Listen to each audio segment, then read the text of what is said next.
నమస్కారం. మీ కదంబమాలిక ఛానల్‌కి స్వాగతం. మా ఛానల్‌ని సబ్స్క్రైబ్ చేసుకొని, లైక్ చేసి, షేర్ చేయండి. మనం 'మనసే బంధం' అనే కథ చెప్పుకుంటున్నాం కదా! దానిలో నెక్స్ట్ పార్ట్ ఇది. "అబ్బా! ఎంత వాసన వస్తోందో! చాలా బావుంది వాసన" అని అంది హారిక. "అవును. నా చాలా బావుంది నాకు కూడా" అన్నాడు. "ఏంటి సార్ మిలిటరీ వాళ్ళకి కూడా పూల వాసనలు తెలుస్తాయా?" అంది. రిషి నవ్వి "ఒక్క పూల వాసనలేంటి అన్ని వాసనలు తెలుస్తాయి" అన్నాడు. "అమ్మో! అయితే జాగ్రత్తగా ఉండాలి" అంది భయం నటిస్తూ. "ఏం?" అన్నాడు. "ఒక్క మిలిటరీ వాసన అయితే భయపడాల్సిన అవసరం లేదు సార్. మిగతా అన్ని వాసనల గురించి అయితే భయపడాలి" అంది. "అంటే?" అన్నాడు రిషి హారికని చూసి. "అంటే ఏం లేదు సార్. కొంచెం జాగ్రత్తగా ఉండాలి" అని అంది. రిషి కారు పక్కన ఆపి "నేనలాంటి వాడినా?" అన్నాడు. "ఏమో నాకేం తెలుసు" అంది. "6 నెలలు చూసావుగా తెలియలేదా?" అన్నాడు కారు స్టార్ట్ చేస్తూ. నవ్వింది. "Sir you are very good" అంది. తను నవ్వేశాడు. "అంత నమ్మకం లేకపోతే కారులో ఎక్కించేదాన్నే కాదు సార్" అంది. అన్నాడు రిషి ఒక చిన్న నిట్టూర్పు విడుస్తూ. నవ్వేసింది హారిక. ఈ లోపల ఫోన్ మోగింది. స్పీకర్ ఆన్ చేసింది. శంకర్ ఫోన్లో ఉన్నాడు. "హారిక ఎక్కడున్నావు?" అన్నాడు. సీక్రెట్ నేను చెప్పను" అంది. "ఏయ్ చెప్పవే" అన్నాడు. "నా నా గురించి నీకెందుకు? ముందర మీ ఆవిడతో ఎంజాయ్ చేయక" అంది. "నా మొహం తననొక రూమ్‌లో నన్నొక రూమ్‌లో కూర్చోపెట్టారు" అన్నాడు. "ఓ అదా నీ బాధ? ఈ ఒక్కరోజు ఆగితే మిమ్మల్నిద్దరిని ఆపేవాళ్లే లేరు" అంది. నవ్వేశాడతను. "అవును కారు హారన్ వినిపిస్తోంది. ఎక్కడికెళ్ళావు?" అన్నాడు. "నేనా? నా బాయ్ ఫ్రెండ్‌తో షికార్‌కొచ్చాను" అంది. "అవునా? నా ఫ్రెండ్‌కి నాకు తెలియని బాయ్ ఫ్రెండ్ కూడా ఉన్నాడా?" అన్నాడు. "ఏ ఉండకూడదా?" అంది. "నో మాకు తెలియకుండా ఉండనే కూడదు" అన్నాడు. నవ్వి "అరే బాబు! నువ్వు ఏదేదో ఊహించుకోకు. ఎక్కడెక్కడికో వెళ్ళిపోకు. బయట పని మీద వచ్చాను. వచ్చేస్తున్నా" అంది. నవ్వాడు శంకర్. "అవును సాయంత్రం గెట్ టుగెదర్‌కి మీ సార్‌ని కూడా నీతో పాటు తీసుకొని వచ్చేసేయి. తొందరగా రమ్మనమని చెప్పు సార్‌కి" అని చెప్పాడు. "అలాగే బామ్మ తాతగారు రాగలరా?" అన్నాడు. "ఎందుకు రారు? ద యంగ్ కపుల్ కదా! తప్పకుండా వస్తారు. తీసుకొచ్చేద్దాం" అంది. "సరే జాగ్రత్తగా రా ముందర" అన్నాడు. "ఓకే" అంది. "సార్ విన్నారు కదా" అంది ఫోన్ పెట్టేస్తూ. నవ్వాడు రిషి. "ఎందుకు హారిక అందరినీ అలా ఏడిపిస్తావు?" అన్నాడు. "సీన్‌లో మసాలా లేకపోతే బావుండదు సార్" అంది. "నా వలన ఎవరైనా బాధపడితే తప్పు కానీ, నా అల్లరి వలన ఎదుటివారి ఆనందం రెట్టింపు అవుతుందంటే ఇంకా ఇంకా అల్లరి చేస్తాను" అంది. "థాంక్స్ హారిక" అన్నాడు రిషి. "ఎందుకు?" అంది. "నా చెల్లెలికి నీలాంటి మంచి స్నేహితురాలు తోడు దొరికినందుకు" అన్నాడు. "ఏం సార్ మీకు కాదా?" అంది. రిషి హారికని చూసి "నాకు కూడా" అన్నాడు. "దట్స్ గుడ్" అంది. నవ్వేశాడతను. "సార్ మీకు స్పెషల్ థాంక్స్" అంది. "ఎందుకు?" "ఆ రోజు కొండ మీద నుంచి నన్ను తీసుకొచ్చినందుకు" అంది. "దట్స్ మై డ్యూటీ" అన్నాడు. నవ్వింది. "హారిక ఆ రోజు ఏమన్నావో తెలుసా?" అన్నాడతను. హారిక అలర్ట్ అయి "ఏమన్నాను సార్?" అంది భయంగా. "చెప్పమంటావా?" అన్నాడు. "సార్ నిజంగా అన్నానా?" అంది. "ఓ చాలా అన్నావు" అన్నాడు. "ఏమన్నాను సార్?" అంది భయంగా. రిషి హారికని చూసి "నన్ను చాలా తిట్టావు తెలుసా?" అన్నాడు. "అవునా? అయితే సారీ సార్. చంపలేసుకుంటాను. గురుదోషణ మహాపాపం" అంది. "ఏమని తిట్టాను సార్? అది చెప్పరా?" అంది. రిషి నవ్వి ఊరుకున్నాడు. "సార్ మీరలా నవ్వుతుంటే నాకు నిజంగా భయం వేస్తోంది. చెప్పండి సార్." "ఏం తిట్టాను?" అంది. "ఏం లేదులే. చెప్తే నువ్వు సిగ్గుపడతావు" అన్నాడు. హారిక "నిజంగా అంత సిగ్గు లేకుండా మాట్లాడానా సార్?" అంది. రిషి నవ్వి "ఏం లేదులే వదిలేయ్" అన్నాడు. "సార్ ప్లీజ్ మీ కాళ్ళు పట్టుకుని సారీ చెప్తాను. చెప్పండి సార్" అంది. రిషి నవ్వాడు పెద్దగా. "ఏంటి సార్ చెప్పమంటుంటే నవ్వుతున్నారు" అంది. "ఏం అనలేదు. ఊరికే టీజ్ చేశా" అన్నాడు. "ఎందుకలా చేశారు?" అంది. "సీన్‌లో మసాలా లేకపోతే బావుండదు కదా హారిక" అన్నాడు. తను కూడా నవ్వేసింది. "అబ్బో! మీకు కూడా అల్లరి చేయటం వచ్చే" అంది. రిషి నవ్వాడు. "కానీ ఒక మాట అన్నావు హారిక అది మాత్రం నిజం" అన్నాడు. "నేను ఆ రోజు నిన్ను ఎత్తుకొస్తుంటే అరేయ్ రిషిగా నిన్ను వదలను. వదలనురా వదలను. ఇదంతా ఆ వరుణ్ గాడి మూలాన వచ్చింది.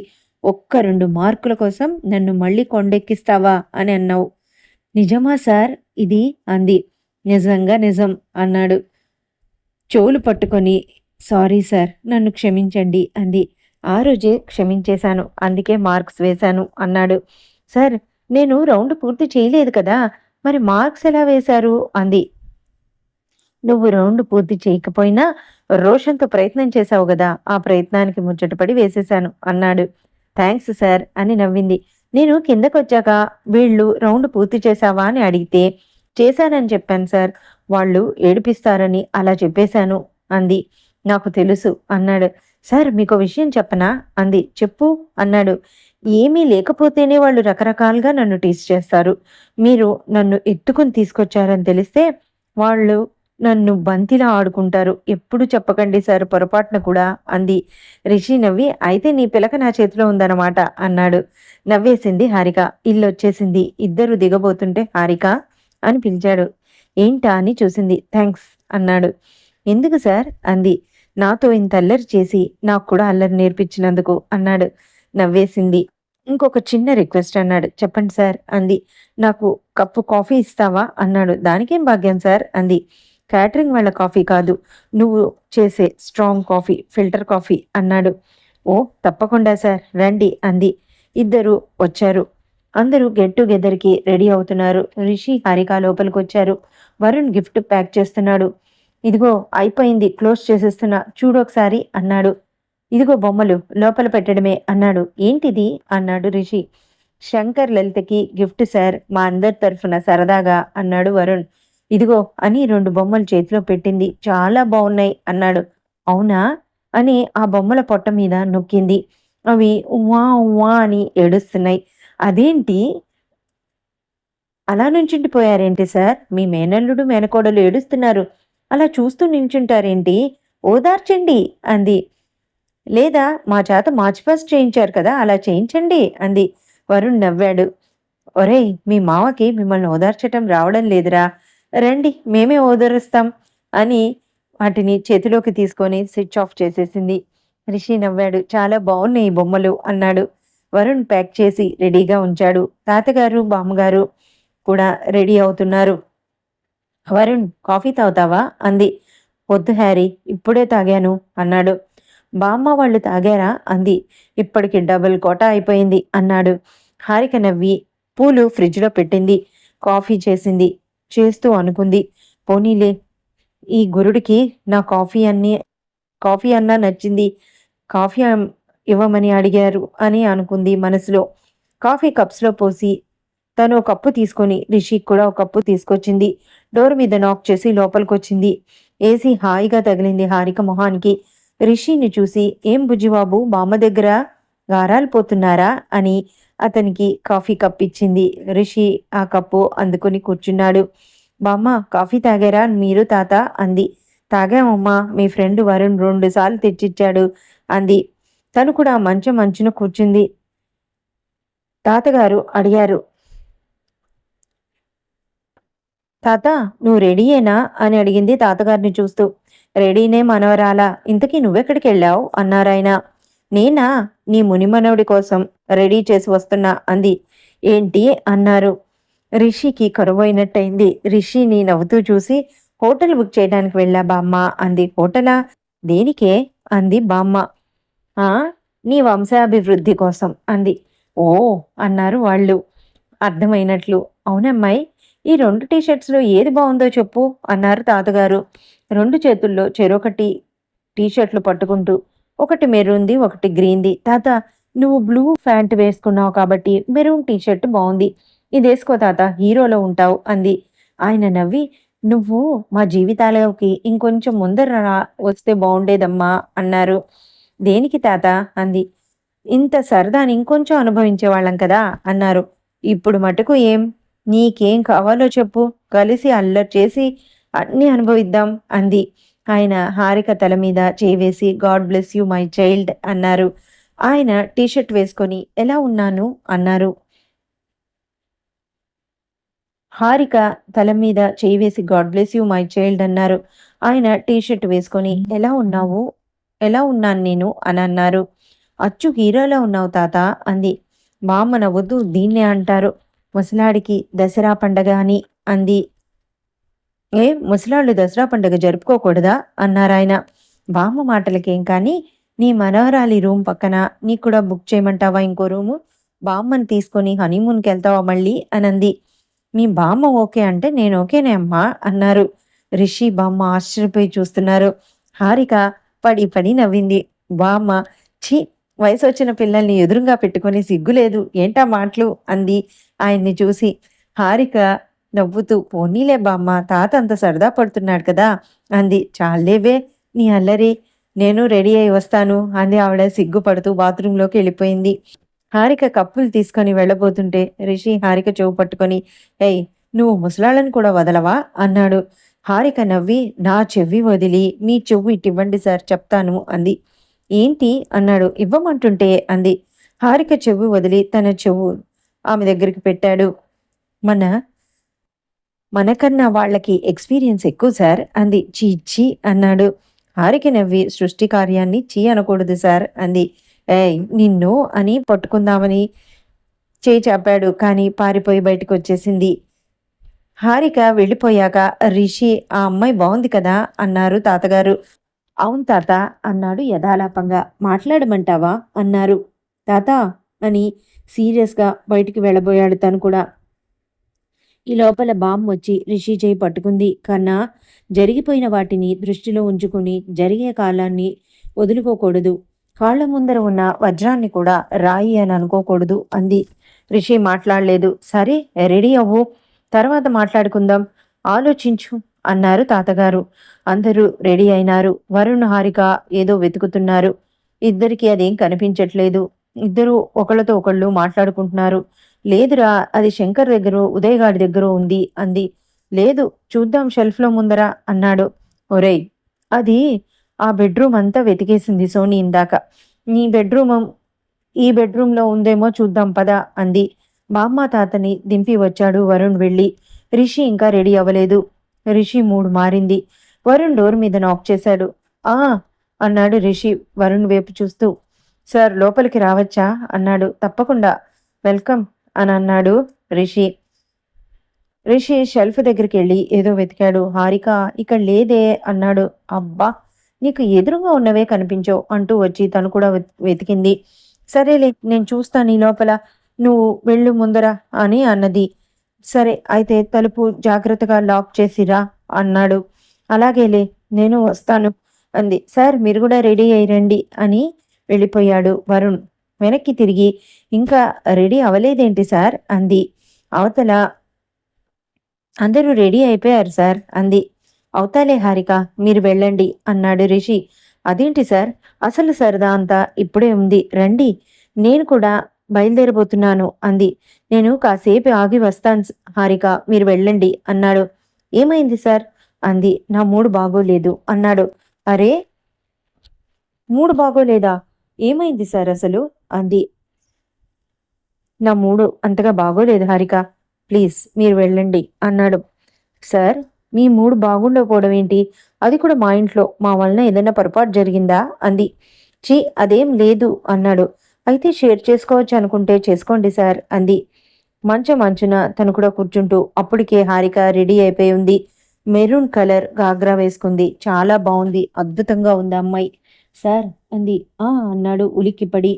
ఏమైంది అంది. నీ వల్లనే అన్నాడు.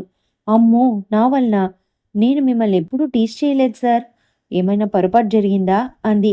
అది కాదు అన్నాడు. మరి అంది. బామ్మ తాత రకరకాల మాటలు, దేని గురించి అంది. హారికను చూసి మన ఇద్దరి గురించి అన్నాడు. ఓస్ ఇంతేనా, అలా మూడు పాడు చేసుకున్నారేంటి సార్ అంది. సీరియస్గా చూశాడు. ఏంటి సార్ మన పెళ్ళయ్యి పిల్లల దాకా వెళ్ళిపోయారా వాళ్ళు అంది. ఏయ్ అన్నాడు. సార్ వాళ్ళు పెద్దవాళ్ళు, మనం వయసులో ఉన్నవాళ్ళం కాబట్టి మాట్లాడుకోవటం సహజం, దీనికి అలా అయిపోయారా, అయినా మన ఇద్దరి మనసులో లేని అభిప్రాయం వాళ్ళ అంటే మాత్రం పుడుతుందా సార్, ఎంతో కఠినమైన పాఠాలు నేర్పే గురువుగారికి ఇంత చిన్న లాజిక్ ఎందుకు అర్థమవలేదు అంది నవ్వుతూ. అది కాదు హారిక, మీరు నిజంగా రాలేదనుకోండి సార్, వాళ్ళ మాటలు నిజం చేసిన వాళ్ళు అవుతారు అంది. నవ్వేశాడు అతను. Your mood is okay now అంది. నీలాంటి శిష్యురాలుంటే ఎందుకు అవదు, బానే ఉంటుంది అన్నాడు. అయితే లేచి రండి సార్, రెడీ అయి రండి వెళ్దాం అంది హారిక. నీకిలాంటి కామెంట్స్ వింటే బాధనిపించదా? అన్నాడు. బాధా? ఎందుకు సార్? ఇంకా చెప్పాలంటే సరదాగా ఉంటుంది. నేను వాటిని ఎంజాయ్ చేస్తాను కూడా అంది. నేనొక మాట చెప్పనా సార్? నాకు సినిమా హీరో మహేష్ బాబంటే చాలా ఇష్టం. అంత మాత్రాన మహేష్ బాబు నా మొగుడైపోతాడా? అంది. నమ్రత కొడుతుంది తెలుసా? అంది భయం నటిస్తూ. రిషి నవ్వేశాడు. రండి సార్ అంది చెయ్యి అందిస్తూ. చెయ్యి అందుకొని లేచాడు అతను. మీరు దాపరికం లేకుండా చెప్పారు కాబట్టి నేను కూడా మీకొక మాట చెప్తాను అని అంది. చెప్పు అన్నాడతను. మేము అకాడమీలో ఉన్నప్పుడు ఒకరోజు మీరు లెసన్ చెప్తూ గివ్ అటెన్షన్ ప్రాపర్లీ అన్నారు. ఆ మాటకి నాకు చాలా కోపం వచ్చింది. ఎందుకంటే మీరు నా వైపే సూటిగా చూసి ఆ మాట అన్నారు. అంటే నేను అటెన్షన్ చూపటం లేదనా అని క్యాంటీన్‌కొచ్చాక మిమ్మల్ని బాగా తిట్టుకున్నాను. ఆ టైంలో కోపంలో ఎవరో ఎవరన్నారే ఆ మాట అని అన్నాడు ఉదయ్. ఎవరంటే నీకెందుకు? నా మొగుడు అని అన్నాను. మిమ్మల్ని ఆ మాటతో పోల్చినందుకు వాడు ఈ రోజు వరకు నన్ను రకరకాలుగా ఏడిపిస్తున్నాడు తెలుసా అంది. రిషి నవ్వి హారిక మీద చెయ్యి వేసి తల మీద చెయ్యి వేసి గుడ్ గర్ల్ అన్నాడు. అవునా? ఎంత గుడ్ గర్ల్ సార్ అంది నవ్వుతూ. చెప్పనా అన్నాడు. చెప్పండి అంది. హారిక తలని దగ్గరికి తీసుకొని నుదిటి మీద ముద్దు పెట్టుకున్నాడు. ఇంత అన్నాడు. థ్యాంక్ యూ సార్ అంది వంగి సలాం చేస్తూ. రండి వెళ్దాం. నేను హాల్లో వెయిట్ చేస్తూ ఉంటాను. వితిన్ 10 మినిట్స్‌లో రెడీ అయి రావాలి అంది. ఓకే అన్నాడు. నవ్వుతూ తను బయటకు వెళ్ళిపోయింది. రిషి అనుకున్నాడు. ఈ అమ్మాయి ఎంత మంచిది. నేనే అనవసరంగా ఆలోచించాను అనుకుని నిజంగానే రెడీ అయ్యి వచ్చాడతను. Black pant, white T shirt మీద చిన్న చిన్న చెక్స్ ఉన్నవి వేసుకున్నాడు. చాలా బాగున్నాడతను. హారిక సెల్ చూస్తోంది. వెళ్దామా హారిక అన్నాడు. ఓకే సార్ రండి అంది నవ్వుతూ. నేనెలా ఉన్నాను? నా డ్రెస్ బావుందా? అన్నాడు. నేను ముసలివాళ్ళకు ఒపీనియన్ చెప్పను సార్. తాతలాంటి యంగ్ హీరోస్‌కైతే చెప్తాను అంది. ఏయ్! అని చెవి పట్టుకున్నాడు. సార్ నా చెవి మీద మీకెందుకు సార్ అంత పగ? అది మీకు నచ్చిందా ఏంటి? పాపం దాన్ని ఓడగొట్టే వరకు మీకు మనశ్శాంతి లేదా ఏంటి? అంది. ఇంకెక్కడైనా పట్టుకోండి సార్. నా చెవు పట్టుకోకండి చాలా నొప్పిగా ఉంది అంది. ఇంకెక్కడన్నా పట్టుకుంటే బావుండదు కదా హారిక! అందుకే దీన్నే పట్టుకుంటాను అన్నాడు. పర్వాలేదు సార్ నేనేమనుకోను పట్టుకోండి. మీకు భయం లేకపోతే అంది కన్ను కొడుతూ. యూ సిల్లీ గర్ల్ అన్నాడు. సార్ అలానే ఉండండి. మీరు విన్న కామెంట్ ఆ చెవులోంచి విని పెదాల దాకా తీసుకెళ్ళి ఒక చిరునవ్వు నవ్వుకొని మళ్ళీ ఈ చెవులోంచి వదిలేయండి. కానీ కింద ఉన్న ఈ హార్ట్ దాకా మాత్రం రానీకండి అంది ఋషి గుండె మీద తన చూపుడు వేలు పెట్టి. Okay madam. లెసన్స్ ఎవరు చెప్పినా నేర్చుకోవాలి అన్నాడు. ఇద్దరు నవ్వుకుంటూ బయటికి వచ్చారు. ఇదండి ఇప్పటి వరకు జరిగింది. ఆ తర్వాత వాళ్ళు ఆ ఫంక్షన్‌లో ఎలా ఉండబోతున్నారు, అక్కడ ఏం జరుగుతుంది అనేది నెక్స్ట్ ఎపిసోడ్‌లో తెలుసుకుందాం. మీకు మా కథ నచ్చితే కనుక లైక్ చేయండి, షేర్ చేయండి. తప్పకుండా సబ్స్క్రైబ్ చేసుకోండి. Thank you.